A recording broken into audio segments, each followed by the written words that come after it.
Hi friends, as you know, Evo points are more important in Apex Legends Season 20. Both the new Legend upgrade perks and your Evo armor are dependent on Evo points, and with that, there are new ways to earn those Evo points. So in today's video, I thought I'd talk you through all of the new ways you can earn Evo points in Season 20, plus how much each of these methods will actually reward you in Evo points. Of course, there are personal rewards and team-based Evo rewards as well. So let's look at two separately, and then I'll put them together in a combined table so you can see what are the most rewarding actions to giving you Evo points. These grant you Evo points only to yourself, and the most Evo points you can get are actually from Evo caches. They're guaranteed to give you enough Evo points to get you up one level, regardless of which Evo armor you're on. Now I've put it at 3,800 because from my testing that's the most you can be given from it, and that's essentially when you go from purple to red Evo armor. However, sometimes you can actually get less from the Evo caches. Obviously, if you're going from white to blue,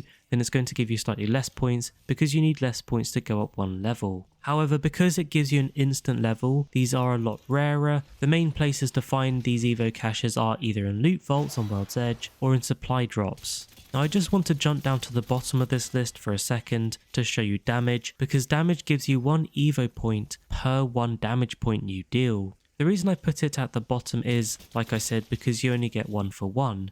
You can get big Evo point gains from damage if you're using a big damage weapon like a Kraber for example. So that is just something to bear in mind. Now moving back to the sequence in the order of this table, you can see knocks give you the next highest amount of Evo points after those Evo caches. You get 150 Evo points from a knock. You also get points from a knock assist. You get 100 Evo points from a knock assist. Interestingly, if you get a knock against a player of a higher level, it's called an underdog bonus, and it will actually give you a bonus amount of Evo points. You can see it's 100 points there, on top of your normal 150 Evo points you get for a knock. Additionally, if you do a finisher, you'll get an extra 100 Evo points. So those are your individual Evo points that you can earn. There are also a bunch of team-based Evo rewards that you can get, and this gives Evo points not just to you, but to your whole team. You can see at the top of the list there you've got Evo Harvesters. These give 350 Evo points to the whole team. After that, you've got Bloodhound Trials. Now most people haven't realised this just yet, but Bloodhound Trials actually give you a whole bunch of Evo points, 250 Evo points to be precise,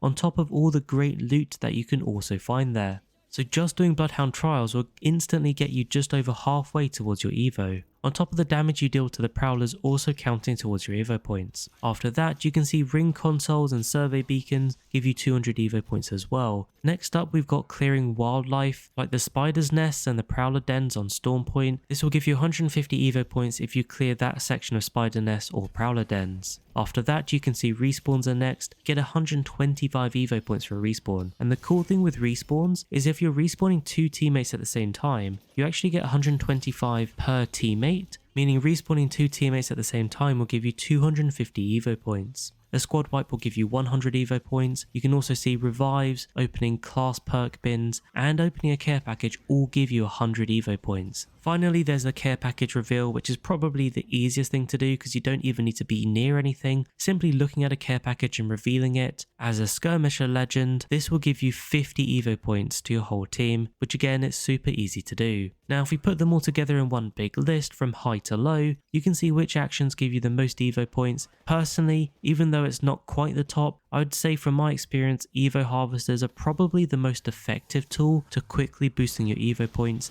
and therefore getting a better shield and those legend upgrades a little faster. The reason I say that is because you can find Evo Harvesters in most of the big points of interest, and if you string together a couple of Evo Harvesters as you rotate to the zone, you can very quickly get to that blue Evo armor, even if you've not had a chance to fight another team. Because there's no more floor loot armor, really, you need to start thinking a little bit more about completing some of these actions early on in your games. Hopefully this helps, and at least now you know how many points you're getting for each of these different actions. Don't forget to like and subscribe. Thank you for watching, and I'll catch you later.